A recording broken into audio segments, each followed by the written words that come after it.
These Oriental-style soy noodles are incredibly good. In fact, it's the same recipe I make at home. Let's try them together. Let's start with the chicken breast. I'm going to trim off the small bones and fat, and then cut it into pieces, as big as the ones I'll chop the vegetables into. Then I'll marinate it with seed oil, soy sauce, and the zest and juice of a lime. Give it a good mix-up, and put it to one side. Meanwhile, I'll take care of the vegetables. I've chosen a carrot. I'm going to peel it, cut it into discs, and then into strips. Then a nice red pepper, which I'm going to cut into strips. Then the spice that gives us that nice pungent balsamic touch that can't be left out, fresh ginger. I'll peel it, and again, I'm going to cut it very, very finely. Scallion, this is also essential.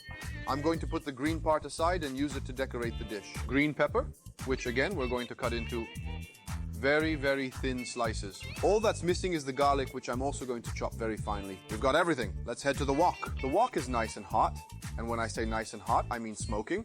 Add the chicken, which we're going to brown up well, keeping it at a medium-high temperature. When the chicken has a nice color and there's no more liquid at the bottom of the wok, we can transfer it to a plate. Keeping the wok nice and hot, add the peppers, chili, garlic, ginger, carrots, scallion, and let them cook for 5 minutes. Again, keeping the heat nice and high. Now the vegetables are lovely and crispy, just how I like them. Season with soy sauce.